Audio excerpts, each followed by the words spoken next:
Hello, everybody. Welcome back to Checkride Chat. Again, my name is Wally. I'm Jason. And today we're going to get back into the ACS. We're still on Area of Operation 1. We're on Task C now, which is weather information.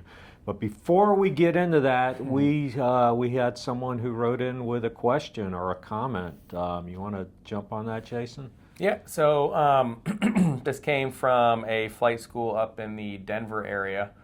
And apparently there was a meeting among the leaders, right? The flight school cadre, the flight school, whoever, check airmen, lead flight instructors, however you want to call it. And the question aroused, they were trying to standardize, I guess you could say, emergency ops. Okay. And somebody wrote in who will remain nameless. However, it was basically he disagreed with what they kind of came up with.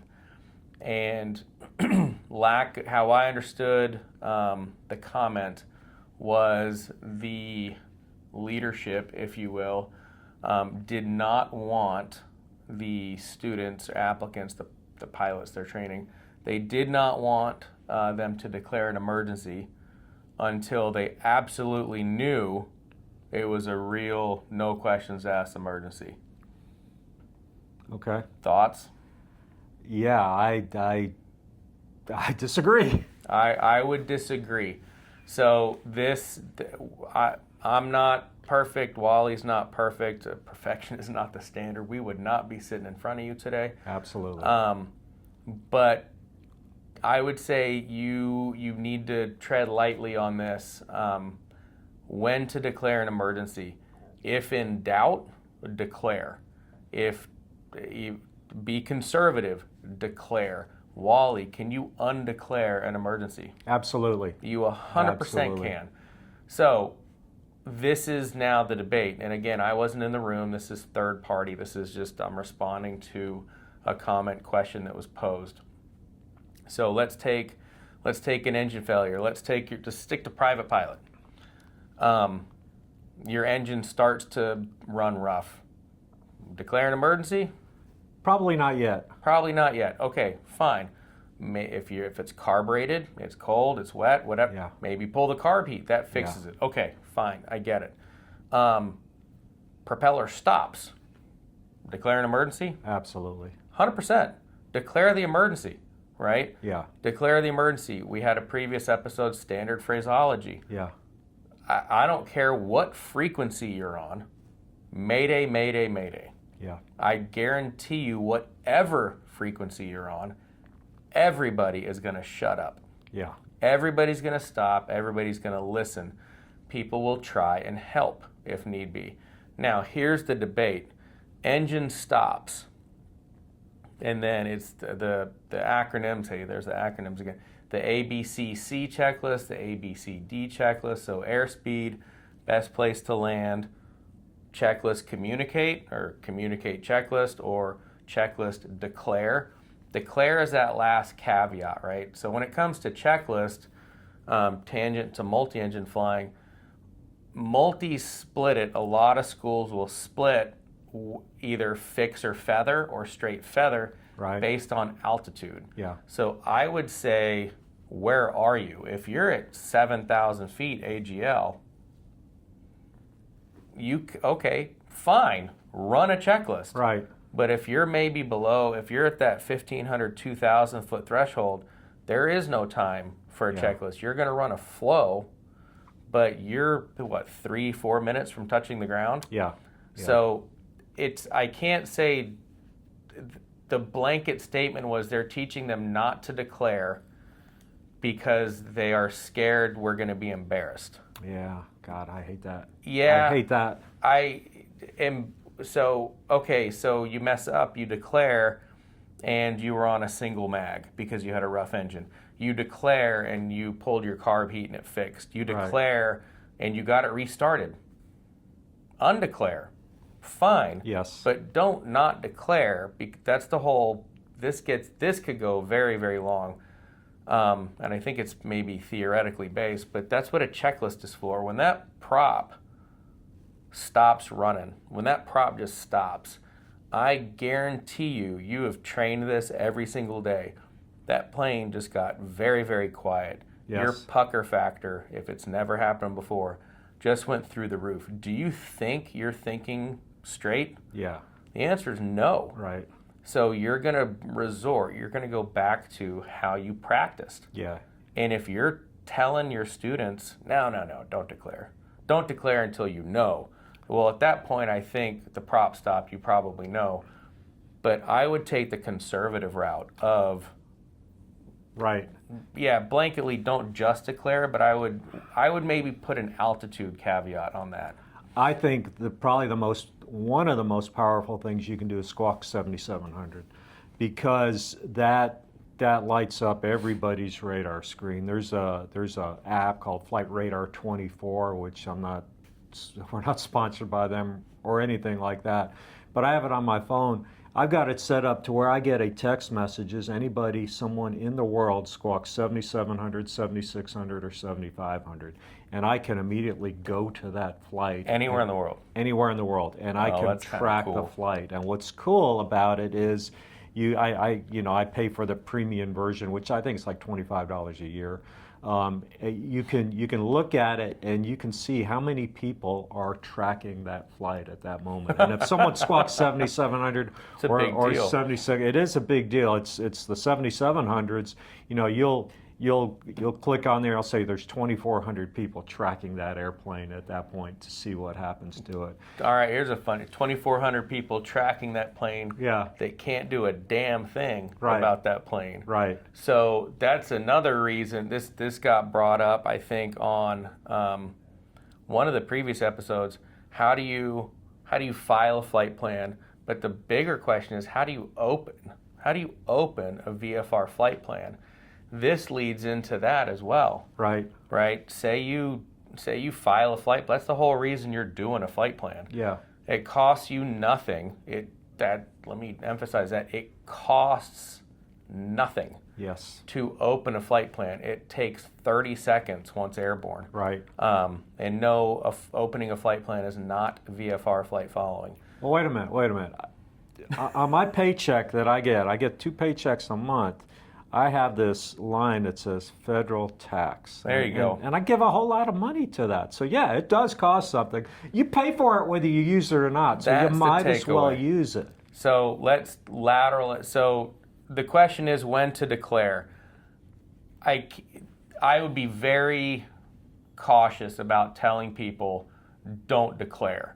I would almost lean on the side of conservative guidelines and say declare, and then if you fix it, no problem, no foul. Absolutely. Altitude also, I think, goes into that. If you have time, sure, troubleshoot. Yeah. Right? But if you're teaching a private don't declare, Right. that private's wealth of knowledge is very, very limited. Yeah. That is experience. And that's, say you declare and you are embarrassed and you mess up and you undeclare. Well, you just gained a very big piece of experience to put in that bag of experience you have. Back to the federal stuff. This is another, you should be teaching this. Why don't you guys call flight service every now and then in flight? Yes. They're there. You're paying for them. Yeah. Why don't you use them? Right. Our iPads have yielded all this stuff at our fingerprints. Well, back in the day when it was uphill both ways in the snow, we didn't have any of that. Yeah. So our only in-flight was calling up flight service. Right. If you open that flight plan and you have an ETA or an ETE rather, you're supposed to be in the ground in 2 hours, and you don't call to close that flight plan, guess who spools up and they're going to come looking for you. Yeah. Right? So there's a method to this madness. Yeah. Right? So I would declare, I would maybe add an altitude. If you're below, say, 3,000, you're blanketly mayday, mayday, mayday, squawking 7,700. You're going to run your flow. You're still going to maybe try to fix it, but you're on the ground in 3 or 4 minutes. Right. If you're up high, okay, we're going to do the same thing, but we're going to try to troubleshoot a little more in depth. Yeah. So, and it laterals nicely to kind of how they harp on this on the multis, but yeah, not a lot of people talk about the singles in this sense. Yeah. This is a debriefing item that I talk about a lot. On a lot of the flight school's checklist for an engine failure in flight, on some of them, there's nothing about squawking 7700. And, you know, I think that's important. And I almost put that like the second thing I'm going to do if I lose an engine in a small airplane. Maybe, you know, first thing I'm going to worry about my airspeed. I'm going to fly the airplane. I'm going to, you know, start trimming. And people say pitch for whatever the speed. I say trim for that speed because then you don't have to worry about it. Yeah, yeah. Maybe my second thing I'm going to do is squawking 7700. So a lot of the newer planes have the ELT, the remote switch, right on the left panel or on the dash. It's not on all of them, but some flight schools have the checklist. Right. Turn on your ELT. Yeah. So getting into that altitude thing, squawking 7700 may be too late for those who have flown in the sticks, like West Texas. There's no coverage out there. Yes. So maybe getting that 7700 up high, turning that ELT on up high, helps being found. So this is bigger than just, I don't want to be embarrassed. This is much, much bigger than that. This goes way wider. Have you ever had an applicant, when you give them that simulated engine failure, when they're making that Mayday call, have you ever had an applicant give the wrong location? All the time. Yeah. I'm 10 miles east and you're north or you're west. Right, right. That's a whole, we can do cross country on that one, but that's know your avionics. Most avionics, use your nearest. Give them a bearing and a distance to an airport. Yeah. Most avionics, you can get a lat long. Right. Give them your exact coordinates. Right. Exact coordinates are a hell of a lot better than I'm 10 miles to the northwest of Houston Airport. Right. Hey, well, which Houston Airport? Yeah. So get specific, know your avionics, and that will save your life down the road. Yeah, we have two big lakes up in this area. A lot of times I'll hear the applicant say, we're 10 miles west of the lake. Which one? Which lake? You know, and also if you do give the wrong position, if they have that 7700, I think they could decipher and say, okay, I think, you know, as soon as that emergency happens, your IQ gets reduced by about 50. You get stupid. We all get stupid. That's why there's checklists. Yeah, and so that's why I joke with a lot of my applicants when we land. I'll say, you know, here's what the headline in the newspaper is going to read. Houston young man crashes airplane in field. He survives the crash. He's knocked unconscious and is eaten alive by wild feral hogs because nobody knew that he crashed. Because he gave the wrong position. Right. Or nobody knew he crashed. He didn't speak. He didn't talk. Right. So enough of that one. But that was that was a good question. Actually, it was a good question, and I think it's I can see where this debate came from. Yeah. Wanting to standardize, that is a very good thing to do. But again, I would be very cautious in telling people not to declare unless, because the law of primacy is all they heard was not declare. Right. Absolutely. So I would maybe close with that. I've got a little personal story. I probably 15 years ago, I had a little. I had some heartburn. I thought I was having a heart attack. Okay, I really did, and I drove myself to the hospital. I went into the ER, and you know what I learned is if you've got a hurt toe and you go to the ER, tell them that you're having chest pains too, because the chest pain guy goes to the front of the line. It's actually kind of cool. So, man, they got me back in a hurry. They had me hooked up to machines, and ended up being fine. I had a full cardio workup, and there was absolutely nothing wrong with me. We determined that it was just heartburn. But anyway, as I'm sitting in the ER, a guy that I knew walked in who happened to be a Houston police officer, and he saw me there, and he comes in, he starts talking to me, and he said, I don't know what made him say this, but he said, how'd you get here? He said, and I said, I drove myself. And he jumped on me. He said, you idiot. He says, you've got great emergency services where you live. Why didn't you call 911? And I said, pay for it. Yeah, that's what he said. He said, that's what your tax dollars go for. And my thought was, well, I didn't want to bother them. He goes, you think you're having a heart attack and you drive yourself I to know. the hospital? How stupid is Well, that? amplify that up. What if something happened on the way to the hospital? Yeah. But nobody thinks like that. So Right, again, that's right, experience. Wally, will right. you do that again? No. Hell no. No. Right? So no. lesson learned on that one. Right. I've never ridden in the back of an ambulance, so I don't mean, think I want I to. don't want but to I either, will. but I will. I will if I need to. All right. So that was the response. So pre-flight preparation weather, task C on the ACS. This is no, we're not teaching you weather, but maybe some piece of advice. Maybe is where we're going to go with this. So what do you look for on your rides for weather? First of all, for our purposes, we're kind of talking out on the private pilot check ride level, okay? Instrument check ride, we're going to dig in a lot more because that's kind of the whole concept behind an instrument rating is to be able to fly in less favorable weather maybe. But we're talking about private pilot level here, okay? Just so we keep the... We're on the same page. Yeah, yeah. The first thing I ask the applicant, I say, okay, so first of all, I think most of us give our applicants a pretty long cross country that is probably going to require a fuel stop. It'll force a fuel Yeah. stop. Yep. So I will say, you know, and depending on the day, we're either going east or west. I'll say, okay, so what's our destination today? They'll say it's El Paso, Texas, and I'll say, okay, are we going nonstop or are we making a fuel stop? We're making a fuel stop in San Angelo, Texas, Sierra Juliet Tango, and I'll say, great, you know, how's the weather? Just from a very general point, you know, and it, you know, it's one of three things. It's really good, really bad, or it's kind of in the middle. Mm-hmm. So I am just, you know, and I will say, could we make the flight? Would you make the flight today? And you know, that kind of gets into maybe personal minimums. Well, it's I wouldn't because of this. Okay, all right, and of course, for our purposes, for the purpose of the ground portion, we say, okay, well, we are going to make the flight today. So, how about you? I'm the same way. It's I'll go east or I'll go west. Out of Conroe now, unfortunately, most of my stuff is going east because the airport to the north is closed. Right.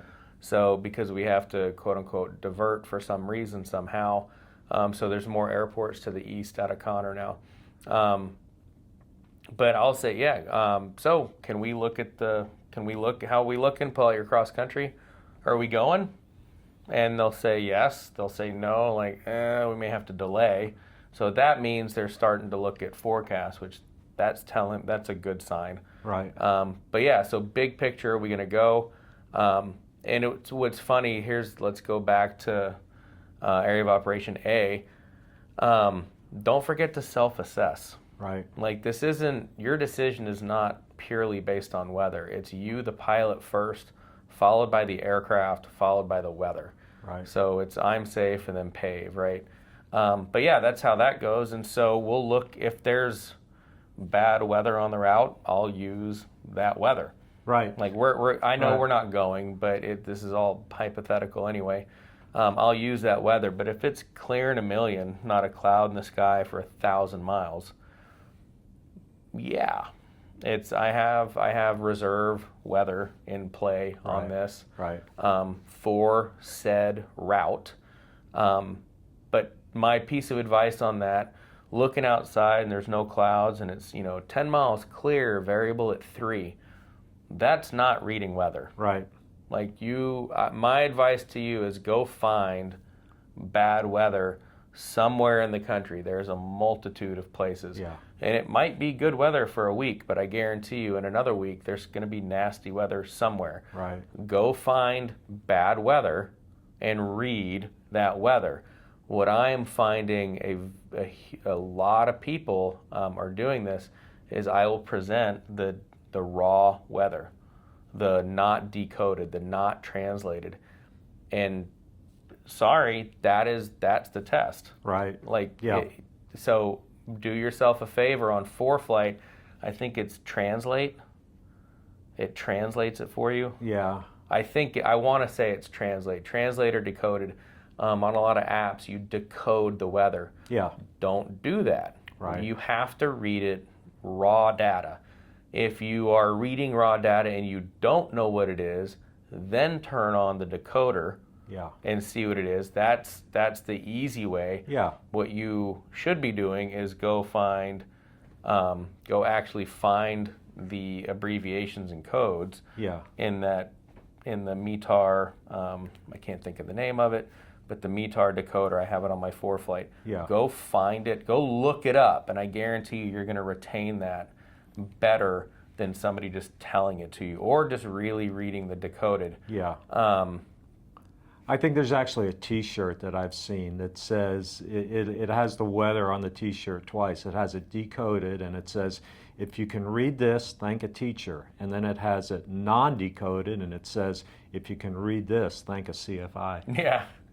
So that would be my advice is read raw data weather. Do not get in the habit, turn that translator, turn that decoder off. Right. And go find nasty weather. Right. Because that's the only way you're going to learn. B, if you're going to the airlines, our flight plans are thousands of miles long. They cannot provide translated weather. It would be hundreds and hundreds of pages because there's so much weather. Yeah. And I know they exist for the kids and your parents are in the airlines or your parents are flying, charter corporate.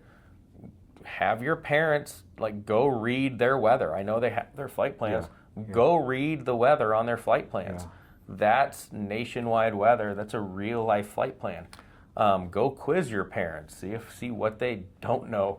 Right. But that would be my 2 cents on weather is go find stuff and read it. Yeah, and I hear a lot of people say, you don't use this in the real world. Yes, we do. That's garbage. That is total garbage. Every one of our flights, most of my flights are ETOPS, which means we're going away from where we don't have airports close by, and we think of it as always going over water, but it doesn't have to be. But again, most of mine, and probably most of yours, are ETOPS flights. We, in the flight, we will get a printout of our ETOPS weather, and we've got to make sure our ETOPS alternates, our backup plans. Yeah, and all ETOPS weather it's just the METARs and then the TAFs for the airports that have been deemed our ETOPS alternates. Right. Our ETOPS weather. And then... and they're not decoded. They're not decoded. Again, there's no room for decoded. So weather gives you, once you get good at it, and again, there's private, you're at the basic foundation. Instrument, I would expect you to be pretty damn good at weather. Yeah. Commercial, your whole job is to get my family from A to B. There's not a lot of room for error on a commercial ride. Right. You better know your weather. Right. And I think it scales up private instrument commercial that way. ATP rides. Yeah. You hesitate on temperature dew point, or you're an ATP pilot. You have to know your weather. Right. So weather is one one of those things. Learn it in the beginning and learn it right because it's never ever going away. And I also think learning the weather patterns in your local area is something that's important. We're down here close to the Gulf. I know if we've got low clouds, the wind is probably out of the south. If we if clear and cold, the wind is probably out of the north. Mm-hmm. It's just from living here for a long time and just kind of analyzing things. How do they come up with runway direction, Wally? Oh. Did they just throw concrete down somewhere? Yeah, no, I think so. Do they look at the weather and maybe figure out predominant winds? The patterns for that area, that's why everything out of this area, it's a predominant southeast runway. Yeah. It's just every single runway is to the southeast. And if it's not southeast, it'll be north-south, which is the next best thing. Yeah. There's very, very little east-west runways. Right. At least at the smaller airports. Right. Big airports, you're going to be landing with a crosswind most of the time anyway. Yeah. But the takeoffs are 99% into the wind. Yeah. or at least as best you can. Right, right. So, and I will, my weather portion of the oral gets sprinkled out throughout the oral. You know, first of all, I ask that very general question. I'll say, well, tell me how you got a weather briefing. And there's a million correct answers. Well, not a million. My flight instructor. Yeah, there's quite a few. I looked out the window. Or is watching the news. Well, I watched the weather last night. Is that a valid weather briefing? No. No. It might give you good situational awareness. Yeah. It might give you good big picture analysis, but that's not an authorized weather briefing.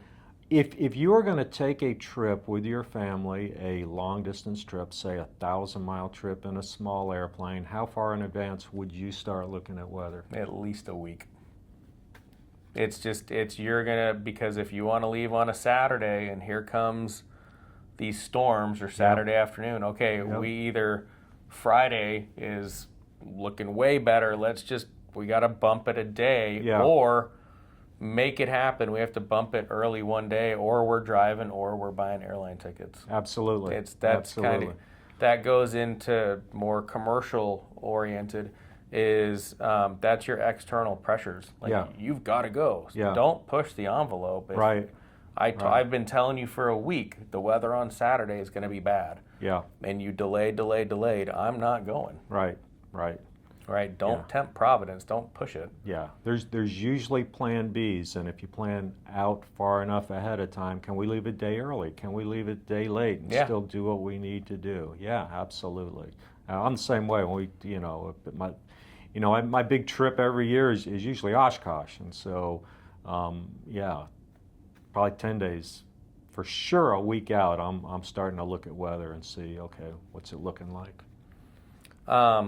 So reading weather, I will present METARs, I will present TAFs. Inevitably, they will always open the BAC up. Somehow or another, they're going to mention airmets, sigmets, convective sigmets, which that organically is, well, now that you brought that up, would you mind telling me about what an airmet is and what they are? What's a convective sigmet? How does it differ than a sigmet? Just things like that. Then they'll start reading weather and they'll say broken 2,500 feet. And I'm like, well, what does the word broken mean? What does that mean? Yeah. Right? What constitutes a layer? A better word for that would be what constitutes a ceiling. Right. So is few a ceiling? Is scattered a ceiling? Yeah. And for sure, I know we said we're going to stay with the private pilot level, but for sure we're going to dive into this in depth on an instrument Checkride, because now ceilings below a certain amount, we have to do extra stuff with alternates and that kind of stuff.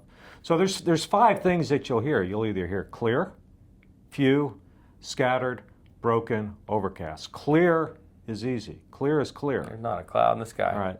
Overcast is easy too. Overcast is overcast. So clear is 0% clouds. Overcast, 100% clouds. And everything else is split by quarters. So everything is 25%. So few is 0 to 25%. Scattered is 25 to 50. Broken is 50 to 75. Overcast is... Actually, broken's 50 to 100.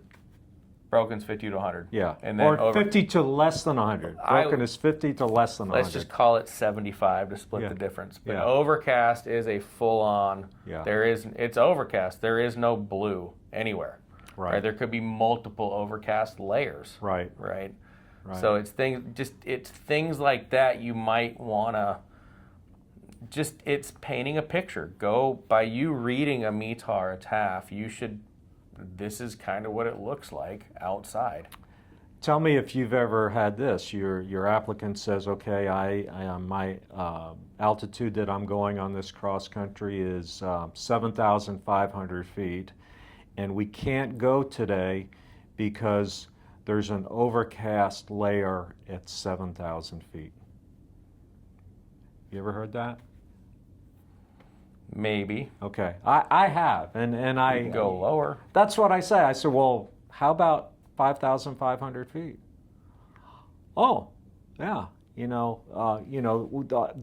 plan. The goal is to complete the flight, complete it safely, but we want to complete the flight. So we might have to adjust our plan. I mean, maybe you started planning this cross country out a week ahead of time, and you know, you're 7,500 was good. yeah, a right, week out. right, and it may not be today, but your winds are probably going to be different at 5,500. So maybe that fuel stop doesn't work, or maybe you can go farther.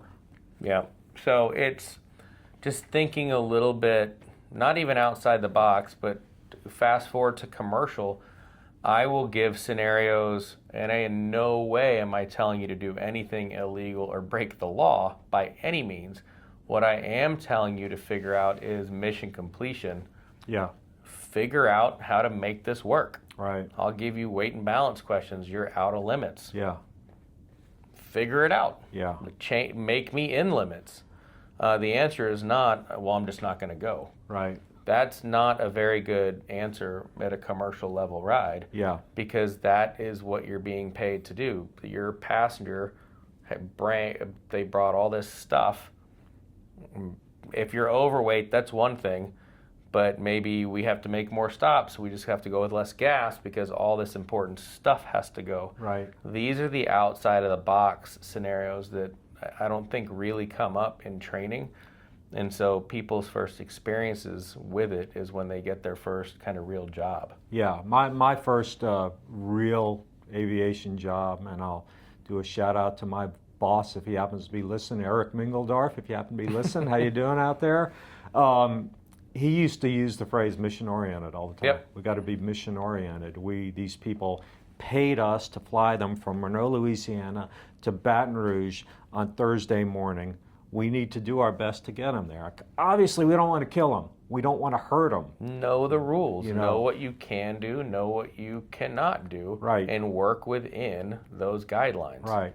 You know, maybe they chartered the Baron, and the Baron went down 2 days before the flight. Well, hey, can we put them in the Duchess? Can we still get them there? Let's try to figure out how to make this work. That's very commercial scenario stuff. Yes. But the whole point of this is know the rules, know how to read weather, and it goes.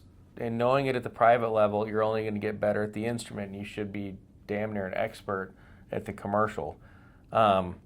Nothing pains me more than presenting a METAR and a TAF to a commercial applicant, and they struggle. Yeah. I mean, that I hate to say it, that's bad. Yeah. That's very, very bad at that level. Yeah. And you may be young, you may only have 253 hours.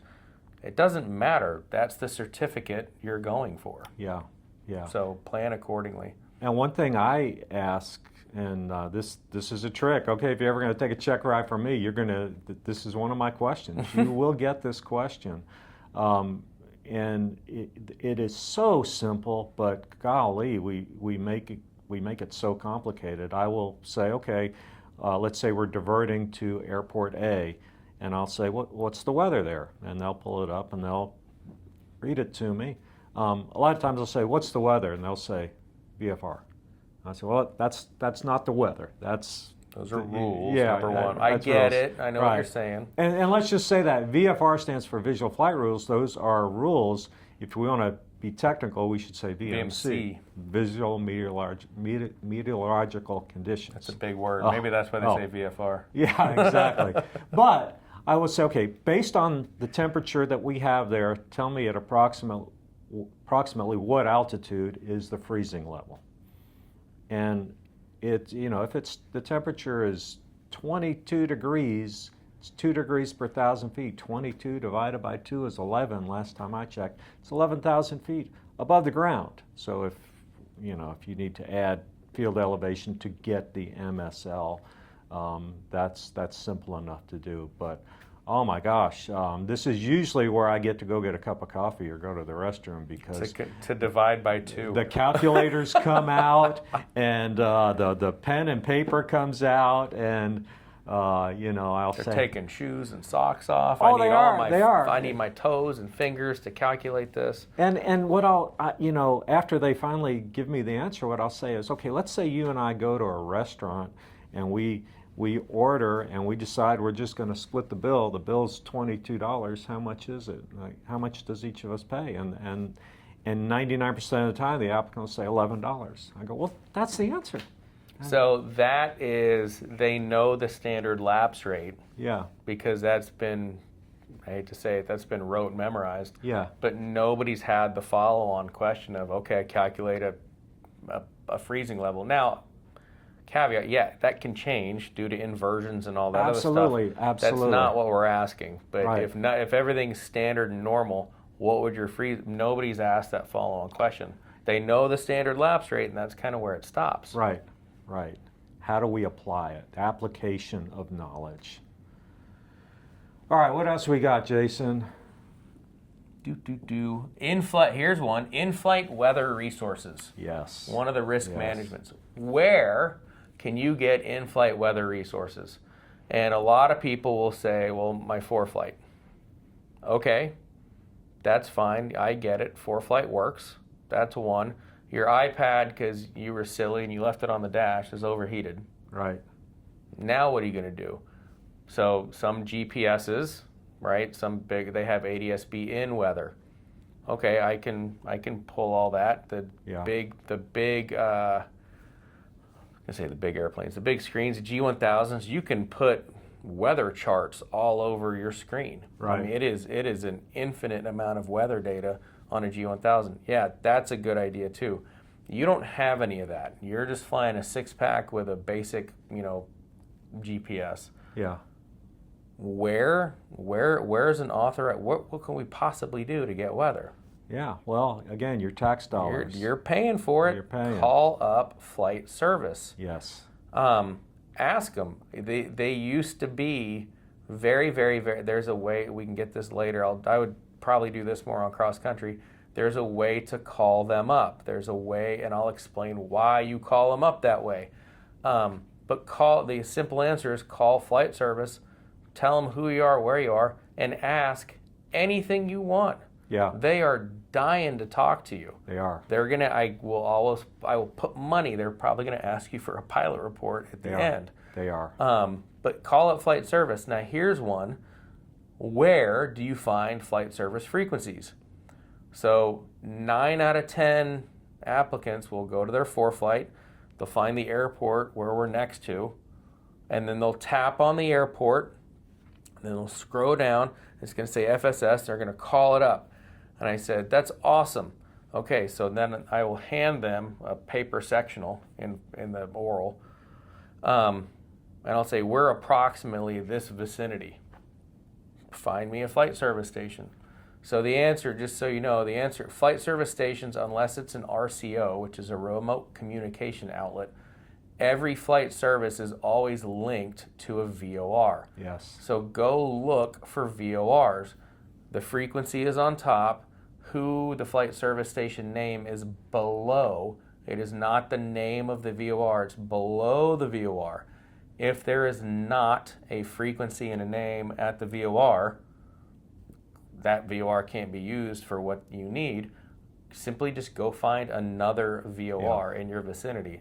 Yeah. It's very, very simple. You just call them up and simply ask anything you want. Yeah. And they will give you updated weather briefings. Back in the day, this is a long time ago, we used to always call, on a cross country, I'd have my students call the flight service station, and this is going back a long time ago. There used to be a commercial, and it was for Maytag appliances. And the commercial was that it would show this guy, and he was the Maytag repairman, and he was sitting in his office, and he never had anything to do because they never broke. Maytags never broke, so he didn't ever get to do anything. And when someone would call for a broken washing machine, he'd get all excited. Mm-hmm. We used to call the guy at the El Dorado, Arkansas flight service station, we used to call him the Maytag repairman, because when we would call him up, they don't do anything he anymore. would get so excited, and he would want to give us all kinds of information.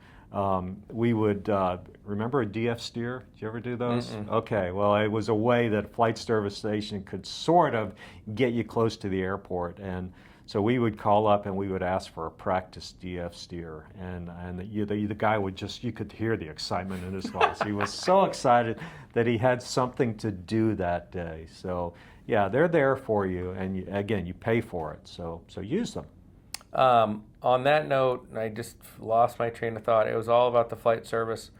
Talk to them. That's what it was.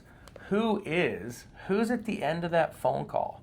So real quick, flight service stations, that is synonymous. That is 1-800 Weather Brief. Yeah. 1-800 Weather Brief, you're calling the guy that you're going to talk to in flight if you deem necessary, right? But what I'm getting at is that is an ultimate resource. Absolutely. Their backgrounds are what? They're damn near, if they're not, they're meteorologists. Yes. They live and breathe this stuff. They know more weather than you can fathom. Right. And one thing that we always did when I was a student, when I was a CFI, the closing word when we would file flight plans was VFR flight recommended or not recommended. Yes. This isn't a computer telling you something. You're talking to somebody just like you, and you can get a very, very valuable piece of advice. Yes, and it's not just weather. They're real good at lots of things. I'll give you a personal example. This happened to me probably 4 or 5 years ago, and we were considering flying up to Shreveport, Louisiana, for an air show at Barksdale Air Force Base, which is just across the river in Bossier City. It's all the B-52s. Yeah, that's where the B-52s are.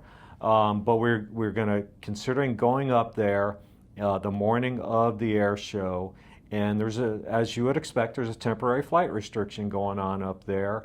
And I was trying to figure out if I needed to go to Shreveport Regional or if I could go to Shreveport downtown, which is going to be a little bit closer, an easier Uber ride or cab ride to the air show. And quite frankly, I could not understand. I didn't understand the TFR. And so you know what I did? I picked up the phone, I called him. I said, hey, can I get into Shreveport downtown at noon tomorrow? Where's this TFR? How does it affect me? And we, thanks to the expert on that, I realized that I would have been able to. We didn't end up going, but that was a resource I used. It's a good word for the guys at FSS's.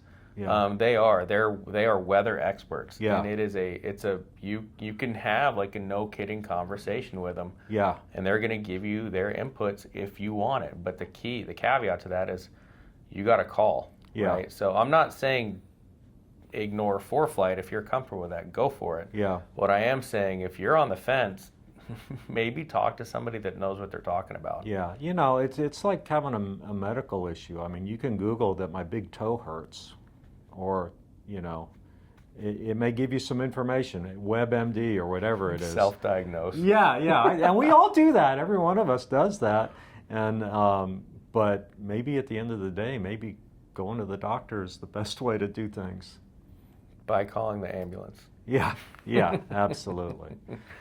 But I would say that's it. So again, it's one knowledge typically, unless deemed otherwise. One knowledge, one risk, all skill.